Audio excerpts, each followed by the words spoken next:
他从一开始就欺骗我，每次和好他都会说改，可是最后还是老样子。他现在一点都不相信我，经常小题大做，还处处提防我。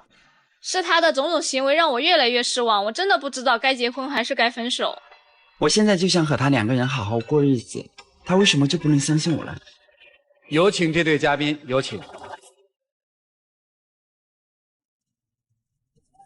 周先生36岁，来自重庆，婚庆主持，有请。刘女士32岁，来自重庆，化妆师，有请。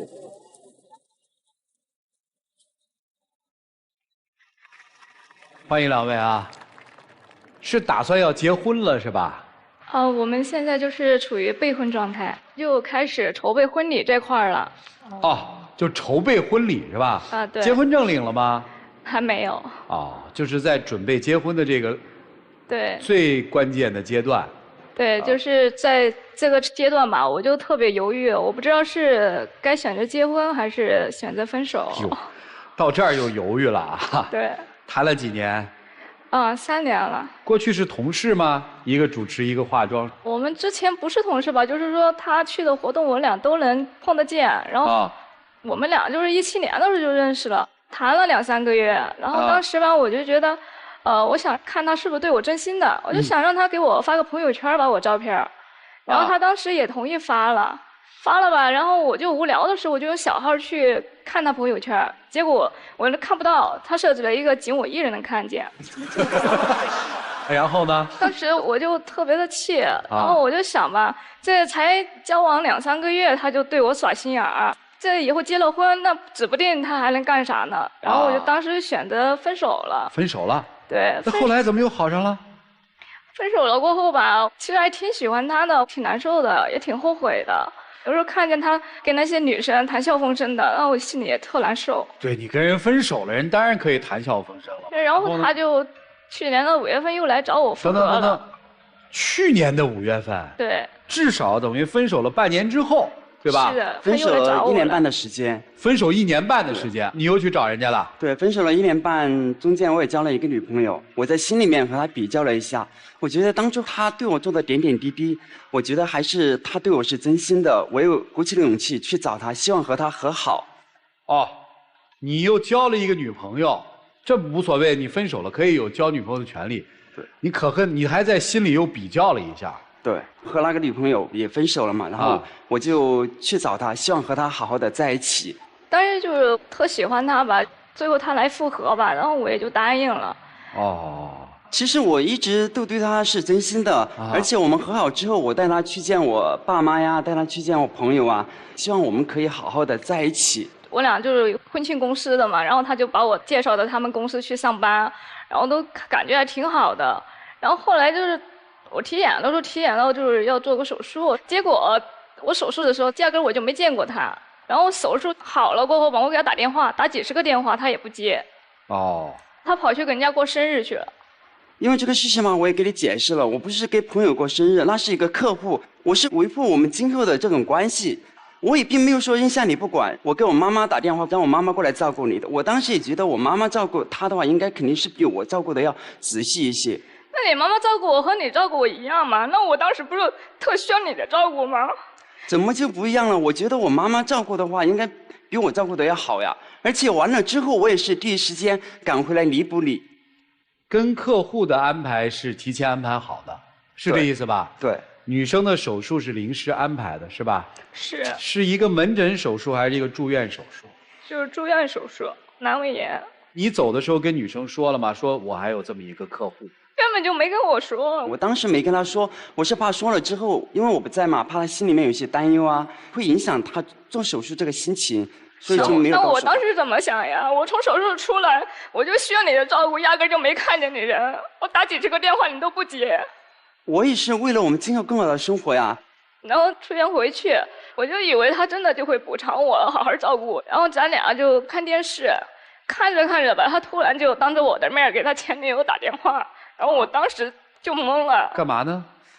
因为我是在我朋友圈看到我前女友发了一条心情极其不好的一条心情，她是因为我才到重庆去的。他在重庆和我分手之后，没有任何一个亲戚和朋友，我就把那你们都分手了，跟你啥关系呀？人家女孩还打电话说：“你不要给我打电话，不要给我打电话。”你还那个热脸贴冷屁股。虽然说我们分手了，但是我也担心他呀，我也希望他过得好呀。而且我真的是当时怕他做出什么不好的事情来，我就打电话问候一下，关心一下。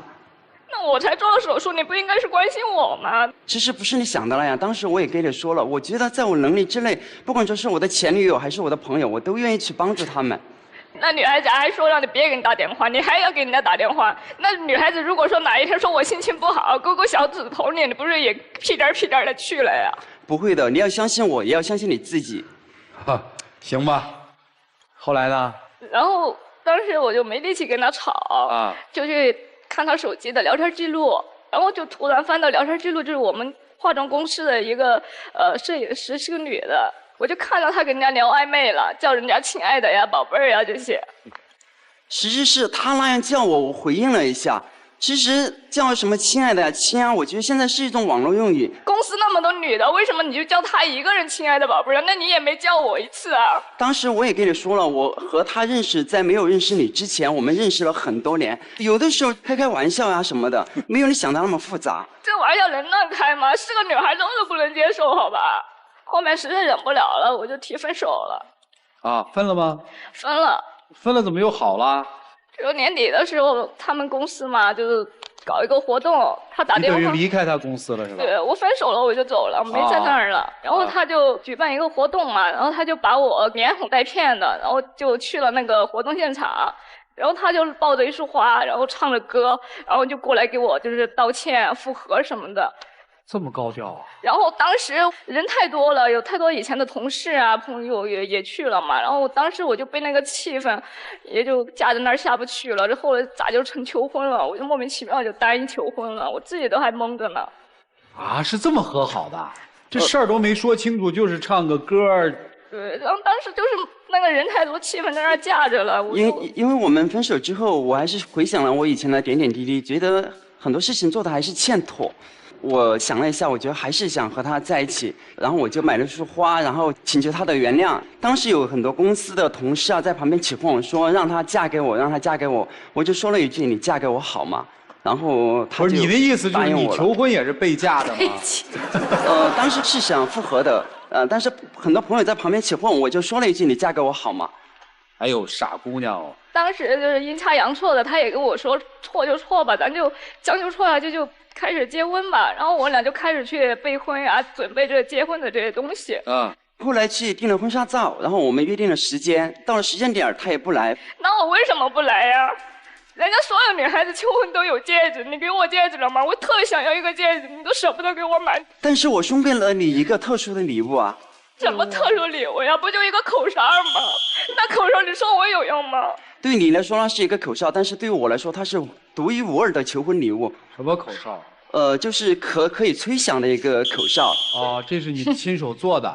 买的。那怎么独一无二呢？因为花钱我也能买啊。因为人家求婚就用婚戒嘛，但是我求婚就用了口哨。我知道我脾气不太好，我当时就跟他说，如果说我今后惹你生气，你吹响口哨，我会第一时间来到你的身边，会听你的话。那你那口哨有用吗？当时他说他一不听话，我吹了他就会听话，怎么样的？然后有一天吵架，拿着口哨我就吹，看他能不能听我的话。听了吗？没有，他把我抱着不让我吹。他当时他准备吹的时候，我就抱住了他，因为他非要把我们的照片发到朋友圈。我说等我们结婚的时候。真正走进婚姻殿堂的时候，我一定会把你的照片发到朋友圈，让我所有的亲人和朋友都知道你。那为什么要等到结了婚你才发朋友圈呀？那现在群里不都发吗？因为我觉得你现在总是这样不信任我，吵吵闹闹，我觉得我自己心里面也很烦。我是觉得他对这份感情他自己都不坚定，那我怎么能安心啊？我觉得他现在总是这样怀疑我，处处地方我严重的影响到了我的工作。有一次我到区县去工作吧。然后来回开车要好几个小时，我晚上回到重庆，他又和我吵又和我闹。那你不是就跟那个公司的女同事聊暧昧的女同事一块儿去的吗？那你不把我支开，我怎么就生气了？你回来，那你为什么就不让我去？我不是把你支开，我也跟你说了，那天那个客户他没有要化妆师。你明明知道他就会去，说你才故意支开我。有的时候我觉得很多事情是子虚乌有的事情。比如说，他有一次他还吹弄头发，我高高兴兴的陪他去了，我觉得里面的声音有点大，我就到店门口去玩手机。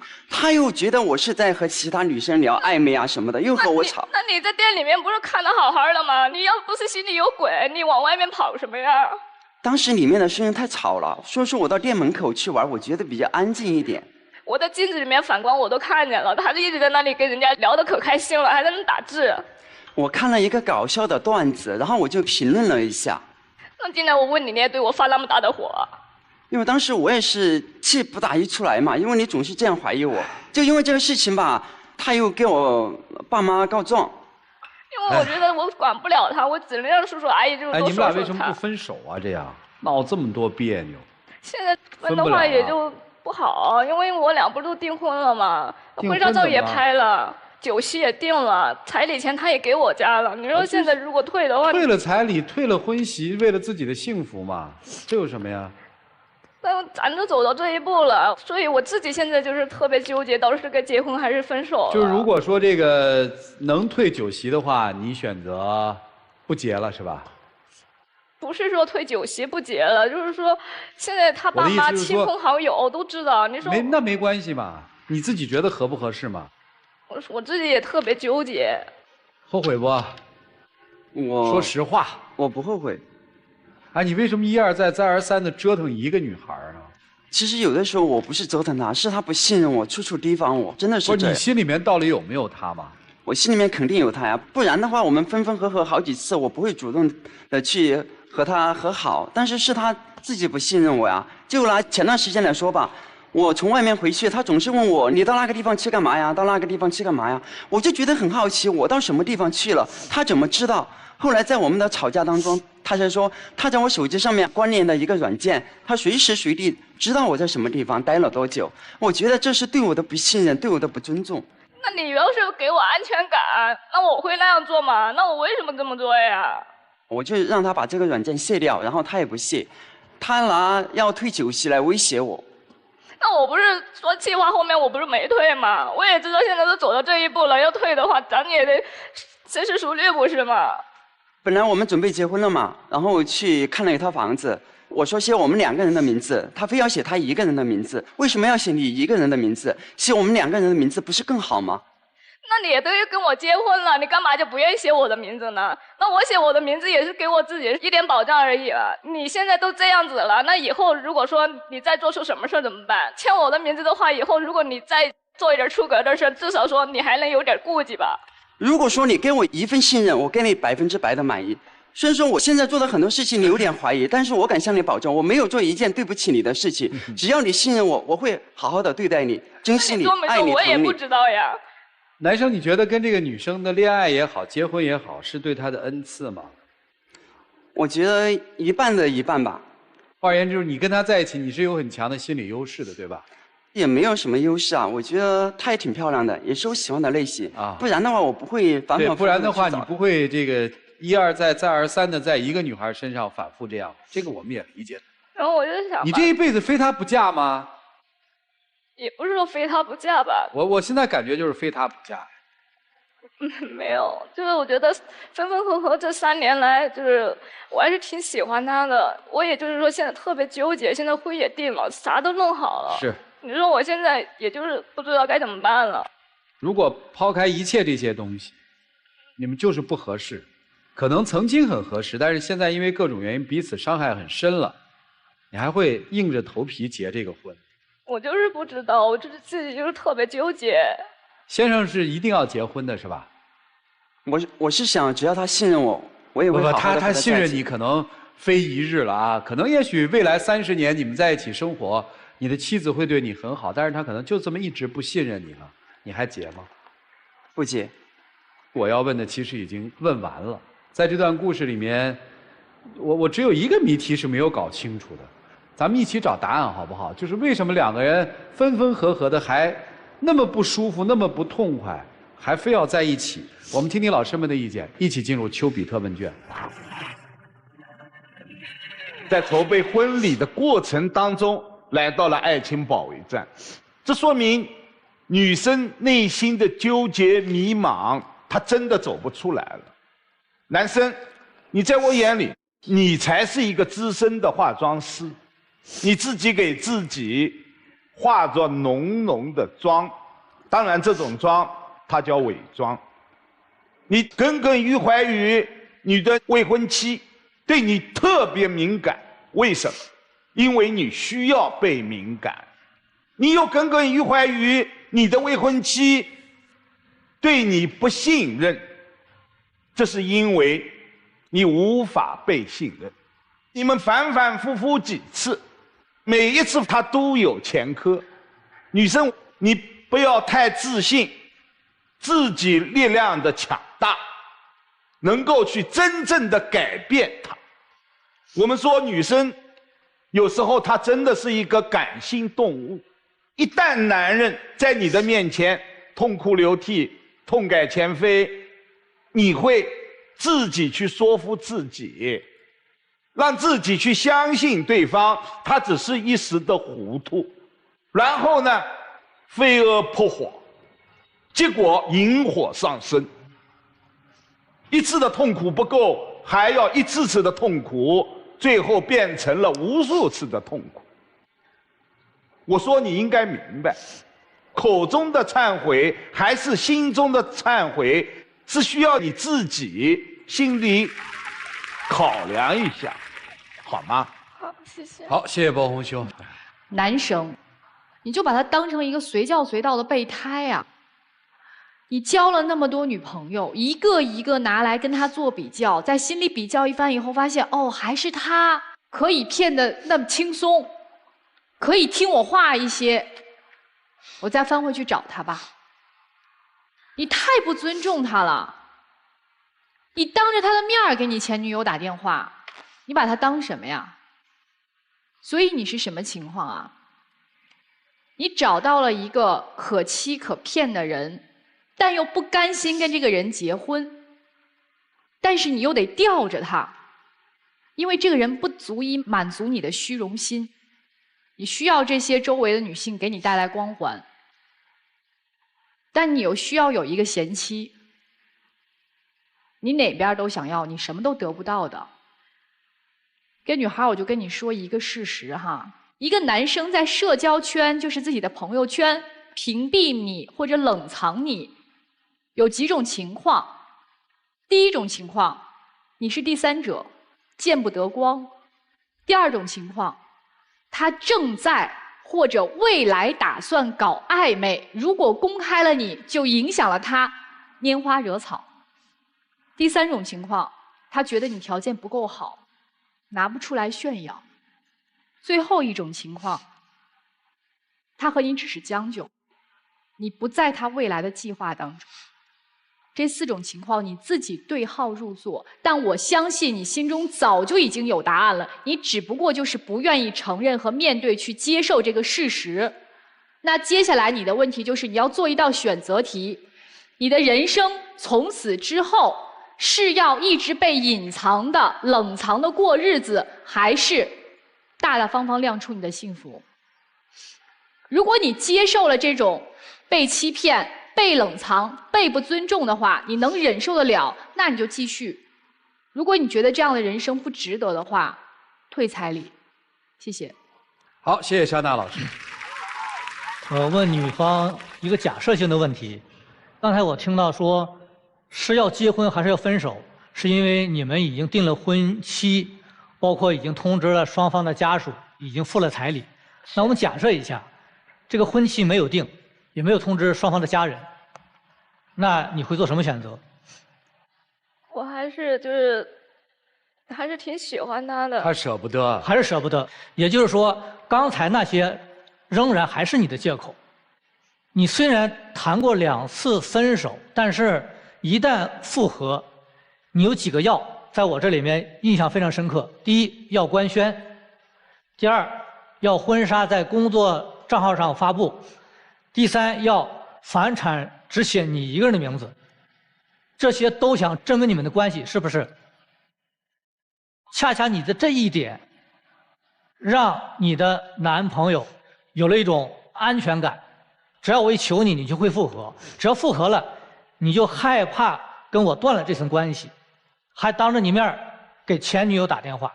我相信没有一个女人能够接受得了，你除外。所以他敢在你面前做这种肆意妄为的行为。男生呢，你的不尊重让他患得患失，所以他就给你出难题。你以为你得到了，你以为你很骄傲，但是他会让你官宣，让你写一个人的名字，因为什么？因为你太胆大妄为了，让他不放心，所以你自己种下的因，还得自己吃下这个果，对你其实没有好处。所以说婚姻呢，要互相的尊重，不要因为我有点自豪，把对方踩到脚底下，你觉得你就舒服了，你舒服不了，他也是人，他会想用他的方法来追求他的安全感，他会折腾你，要你官宣，要你婚纱，要你写名字。我告诉你，未来如果你们结婚了，这种模式不改变的话，他会无休止的管你要这个要那个，最后说分手的有可能是你，那就不叫分手了，肯定叫离婚。所以说，不合适分开，合适彼此尊重，只有这样的话，这个婚姻才能走得更长久一点。谢谢于老师。宇生，我仔细看了你的资料哈，我发现一个很有意思的事儿。别人贴照片都是两个人在一起的生活照，你贴照片是你们俩的婚纱照，可见你对一场隆重的、有面子的婚礼多么的渴望。那你今天来这里的目的是什么？说心里话。这个目的就是我现在就是自己也不知道结婚还是分手，因为如果一旦结了婚吧，我就想以后万一我不幸福怎么办？我觉得你今天来的潜意识的目的是，如同你去找他妈他爸一样，如同你让他在工作室的这个官微上去发布你们的照片一样，你是想让我们去说他，让他改，让他浪子回头，可能吗？你最应该做的事情，应该问问自己。我还注意到资料上有一段哈，你是有过一段失败的婚姻吗？是，一直没有说出来。我是生怕你是被这段婚姻打倒了，至今没有爬起来。你2次勇敢的跟他提分手是对的，分手之后呢，你有没有重新再去找有可能的另外一半呢？有吗？没有。你做的是什么？你做的是看他谈笑风生的跟其他女生在一起，你做的是他一次毫无负责任的即兴的发挥，说求婚吧，你答应了，2次都是这种结果呀。你没有自信，你对幸福没有憧憬，你憧憬的就是那婚纱照，那个戒指。你最重要的是问自己，不是装一个软件监控他，不是房子上一定要写我的名儿，万一你要犯错的话，我告诉你是有成本的。不是的，你要告诉自己，你在哪儿啊？你的价值。从一上场到现在，你的声音都是什么样的？委委屈屈的，唯唯诺诺的，细声细气的。而他呢，字正腔圆，他的优越感全是你给的，是你造就了这么一个浪子。每次回来，你绝对是为他开门的。你的自尊在哪里？自爱在哪里？你自爱的表现是什么？树立你的原则。勇敢的对这些所谓暧昧啊，这种不专一的人说拜拜。那些过往的他的女朋友跟他暧昧人都知道他是什么样子，所以他才回来找你啊，因为别人不要他，明白了吗？就这样。男生，你喜欢他？我喜欢。所以如果说你的求婚是因为别人说的，你不觉得荒唐吗？未来如果你们要分开，希望不是别人说，是你亲口跟他说，我是因为不爱你，不是其他的原因，承担嘛。女生也是一样，别人说什么都不重要，别人觉得你幸福不幸福都不重要，重要的是你自己觉得幸福。过日子不是靠别人评价的，好好对人，不管是分开还是在一起，善待吧，你给不了可以放了，一起进入真情60秒。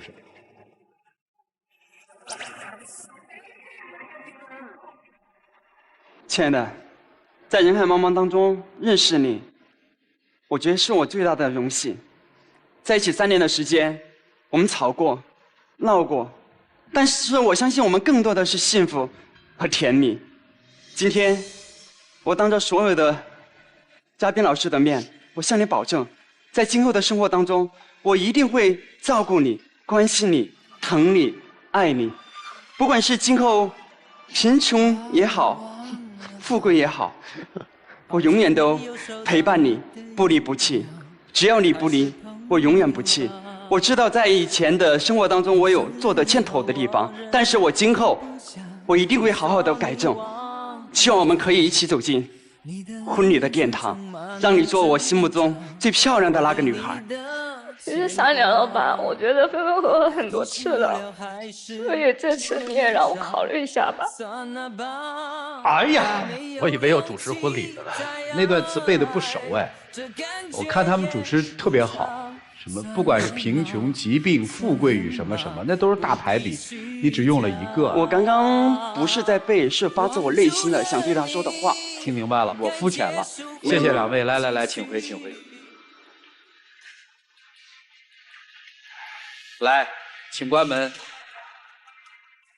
电视机前的观众朋友，欢迎大家下载京约 APP 和万事达手机客户端，进入到天津卫视的直播聊天室，边看边聊。直播过后，也可以通过京约 APP、天津 FTV 网络电视、万事达手机客户端来收看本期的节目内容。欢迎大家登录优酷视频、腾讯视频、爱奇艺、搜狐视频收看节目的完整内容，看看他们自己的选择。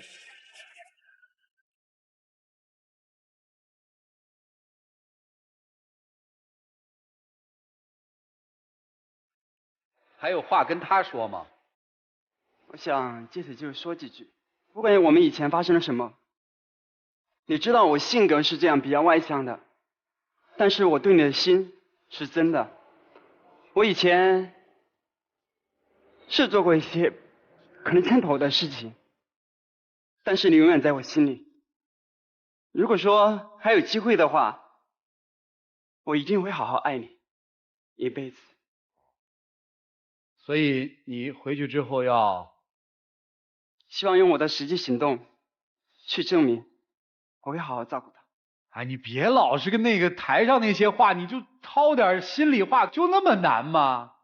这话翻译过来不就是我错了吗？我意识到你很珍贵，我回去我再追你嘛，不就完了吗？踏踏实实，你，哎，行吧。不管结局怎样，还是那句话，是他还是下一个，爱过还是没爱过，尊重吧，好吧？谢谢你啊，请回。